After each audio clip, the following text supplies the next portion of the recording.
How hard is it to find the sounds that you sample? Because I saw some pictures that you've posted on social media of like all these different ethnic instruments from around the world. Like, where do you find this shit, bro? Yeah, man. So I found a lot of stuff locally in the beginning. Like I started getting into, just collecting percussion a while ago. Right. And I remember I just started going to thrift shops around San Francisco Mm. and just picking up a lot of stuff. Then I realized I was paying way too much for it. Like it's really overpriced.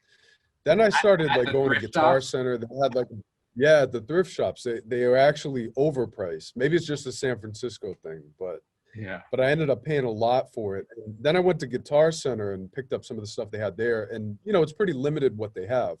Right.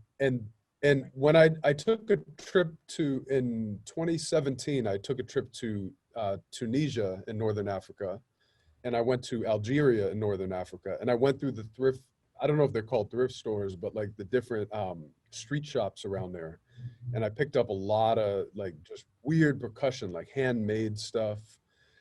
Um, you know, and I have some Indonesian percussion. I started buying some stuff online, so it's just been like anywhere I can get my hands on stuff. Vinyl. Now I'm not really sampling off vinyl. I'm sampling off. I'm collecting rare percussion to sample. So it's. Right. Can you see me okay? Yeah, I see you. It's Connection okay? kind of like it's kind of breaking up in and out, but we're good. We're good. Got you. I was on Wi-Fi. I connected to the direct Oh plug. yeah, yeah, that's probably what it was then. Okay. No, we're good now. We're Gucci. Um, so out of all the sounds and instruments that you've collected over the years, I guess what's the craziest sound that you have? Like, do you have it in your studio that you can I show do. It's us? in the vocal booth now, and I probably have to dig through to get it. But it's like I'm gonna actually like post a video up about it. Yeah. It's like this like I don't know what the hell it is, man. It's like a wooden piece that it has like a string in the middle, and you squeeze it. So and it's like a bow, like a pluck sound. When you Yeah. squeeze it, it messes with the tension of the string, and yeah, I don't know how to explain it, but it's just a weird ethnic sound. I'm gonna definitely post about it. Where did you get that one from? Where did I get that one? Thrift shop? I think so. I might have got it online. I can't remember. Huh. Can't remember where I got that one. I don't even remember the name of it. I'm gonna look it up and post about it. Yeah. Yeah, I would love to hear. Have you already like sampled it and put it in your Yeah, packs and stuff? I think it's in volume 8. I think I sampled that one in volume 8. But I have like weird stuff too. I have this like it's this wooden piece with like a mallet on the side attached to it, and like you like open and close your mouth and play it on your cheek, and it gives it like this weird tone. It's so weird, man. I got these weird instruments. I have like jaw harps. Um, A jaw harp? What the hell is that? it's just crazy. It's hard to talk about without playing it. Right, right, right.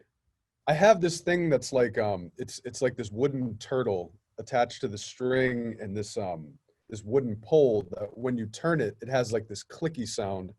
And when I recorded it, it reminded me like an old school West Coast banger for some reason. That's hard.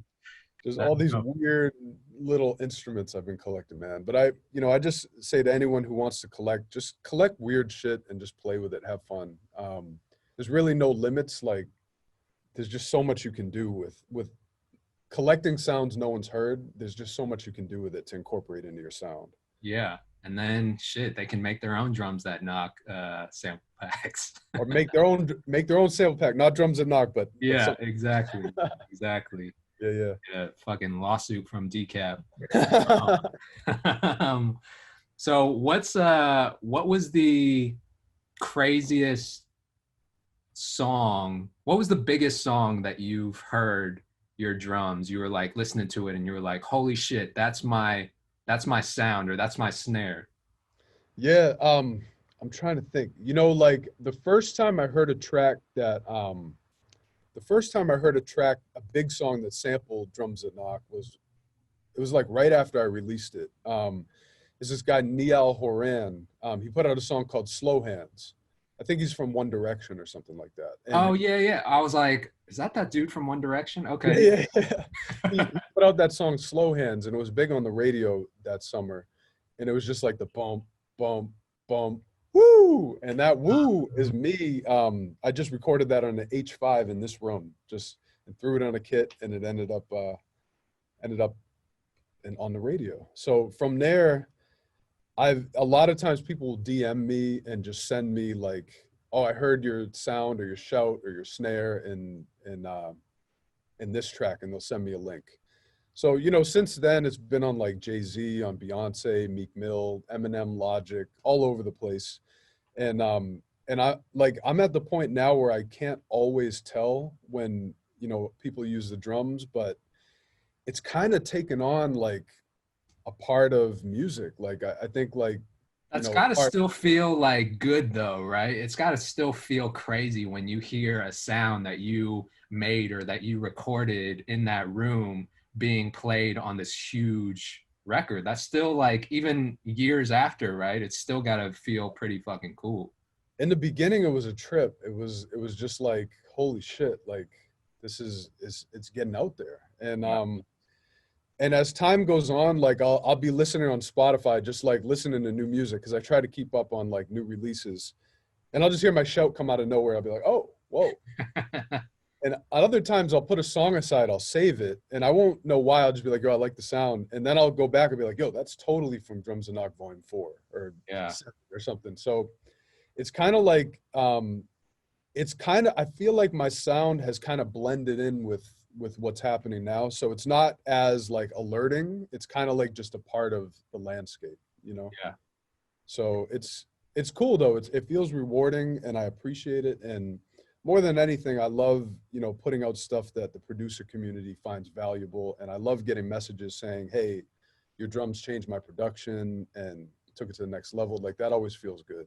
Yeah. No, I have a lot of your packs, mostly from Splice. I think most of them are on Splice by now, but like, I've been a long time Splice user, and every time that new Drums That Knock drops, gotta cop the whole pack. Usually I'll like go through packs and just like pick and choose the ones that I like, but I swear to God, the last one that you dropped on Splice, I just went straight to download all and like downloaded the entire pack, bro. So I appreciate it, man. Thank you. yeah, A for lot sure. coming from you, man.